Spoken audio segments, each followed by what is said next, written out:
So as far as humbling experiences and understanding that sometimes those humbling experiences happen, when President Bush Jr. came to town back about 10 years ago, I was in my office and Secret Service called. And they said, we need a paramedic ambulance in the motorcade. And I said, okay.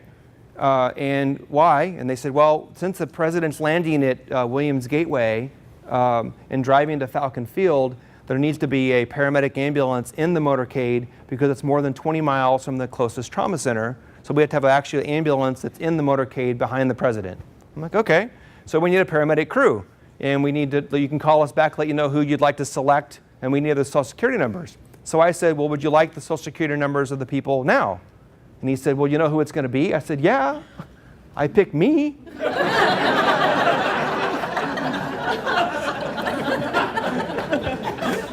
Wouldn't you?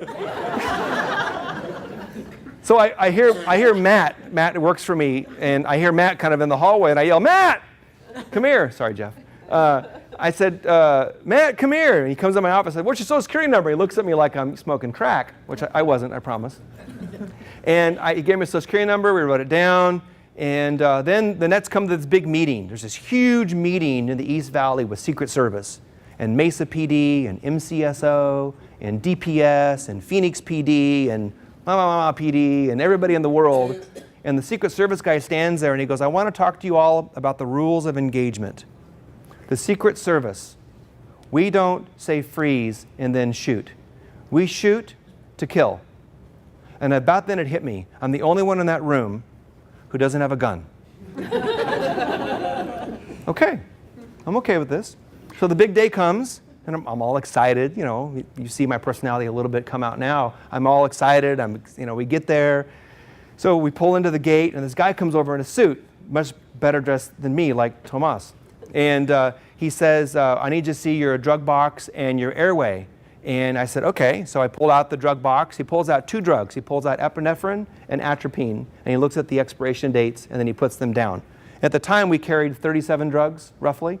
And it's only 2 drugs he looked at. Then he asked to look at the airway bag. And the airway bag is a blue, rolled-up bag, and you open it up, and it opens up, and it's full of laryngoscope blades and a laryngoscope handle, and we use that to intubate patients. And it has different size blades based upon the size of your structure to be able to open up your jaw and be able to stick a tube down your throat and breathe for you. So he opened up the bag, pulled out the laryngoscope handle, pulled out a straight blade, attached it to the handle, turned it on. By flipping it up, a light comes on to be able to see a little fiber optic light. Then he closed it, left it together. He pulled out a 9.0 tube, which is a pretty big tube, and he laid it next to it. I said, what'd you do that for? He goes, well, that's the blade you're going to use if you need to use it. I said, I don't use a straight blade, I use a curved blade. He goes, well, you'll be using a straight blade.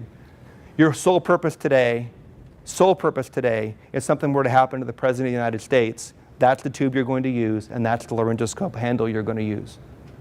Because that was our sole purpose, and so that was like one of those awe moments. And so then I asked him, so what's your background? He goes, I'm a trauma surgeon. I'm like, okay, that's pretty cool. So we then kind of get whisked off into a kind of a briefing room, which was a hangar at the airport. The limousine was in there. The doors were open. The keys were hanging on the little antenna off of the car. The driver, the Secret Service driver, was a woman, which I thought was pretty cool. Not that I'm a sexist, but I thought it was pretty cool. And they're all standing there without their jackets on, and they all have these guns that are like on their side right here. And they're like spring-loaded Uzis, right? Talk about being intimidated, right? So I'm all excited, and I'm excited about being there. And so I'm asking questions like a little kid in the candy store. I start looking inside the limousine. You need to back up, okay. So now we're getting told that Air Force One's on final descent. It starts to land. So now we're talking the president's limousine, a communications van, ambulance. That's where we were. And if you've seen a 747, and if you've not seen one up close, it is the most amazing event you will ever see in your entire life. This monstrosity of this thing comes around and turns, parks right next to us. The where they roll up the stairs for the president to come out. The door opens, the president comes out, he waves. we're in our ambulance, kind of still scared and having fun. About that time, one of the Secret Service guys come over to the ambulance, and I roll down the window, and he says, "You guys are sunburned." And he hands me a radio. And I said, no, I'm not sunburned. I'm a native. I don't get sunburned. He goes, "No, your call sign is sunburn."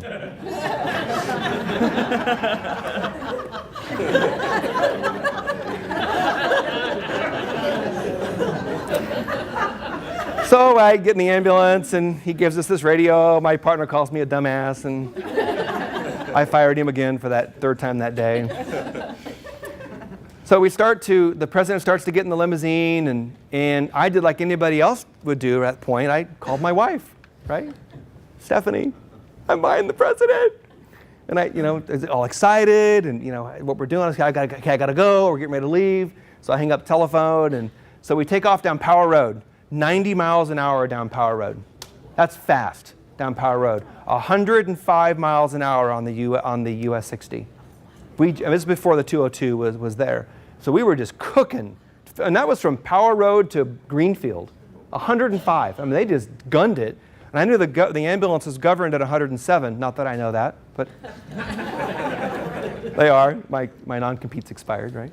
So they being governed. So we get to Falcon Field, and we'd gone through previous to ensure that we were only about 15 feet away from the president at all times. So there was a piece of tape the president walked on, and 15 feet away on outside of this screen was the same piece of tape but a different color, that wherever he was, we had to be 15 feet from him, but you just didn't know it because we were on the other side of like a wall that would come down real quickly if something were to happen, and we had our gear on our back. So the president gets up to the podium, and we have about 10, 15 minutes now, we're told. So I walk over to the communications van, and I see the guy in there, and it's this really cool, I'm a guy, all this communication stuff is kind of cool. And I see him have a thing on his ear, and he's got a mic on it in front of him, and he's looking at all this computer stuff in front of him. And I said, "So how sophisticated is this equipment?" He goes, "It's very sophisticated." I said, No. Like, how sophisticated? He goes, "It's very sophisticated." I said, "No, give me an example." He goes, "On the way back, don't call your wife."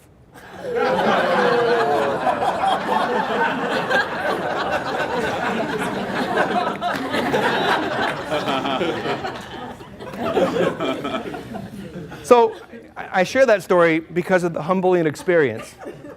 So I was about that tall again, and I thought to myself, wow, you heard me talk goo-goo to my wife on the phone, and he kind of looks at me like, yeah, you've been had. And he knew it was me, which even made it that much worse. That not only did he know that it was just somebody calling their wife, that it was me, for God's sake, jerk. So we get back in the ambulance, fly back down Greenfield, get on the 60, go to Power, get back to the airport. And this was like one of those awe moments. Secret Service walked over and he said, "The president wants to meet you and thank you for coming today." I'm like, okay, let's go. So I get out of the ambulance, I put it in park. Get out of the ambulance. Get out of the ambulance, I walk over there, he put his hand out and he said, "Thank you for having me today." And I said, no, thank you for coming. And he says, "You got kids?" I said, "Yeah, I've got girls." He goes, "Oh, girls." That's when he was out in trouble with his twins. And it hit me right then. He's a regular guy. He was a regular guy, just like me, other than not as much of an idiot as me. Or maybe you think he is. Won't go there. But it hit me as him being just a regular guy, and who and what he was and what he stood for. It didn't really matter at that point. And from whatever was transpiring at that moment, it didn't matter. I was having that conversation. And lo and behold, not unbeknownst to me, a week later I got a photo in the mail signed, and it's of our hand shaking, and me had that shit-eating grin look in my face. And he said thanks, or thank you, and signed a photo that was taken right when we shook hands. I mean, obviously that was planned. I assume it was planned. Yeah. And so that was that humbling experience. So we talk about, when you have that barrier in life and you're afraid to expose yourself, don't do that. I mean, life is way too short to be able to do that.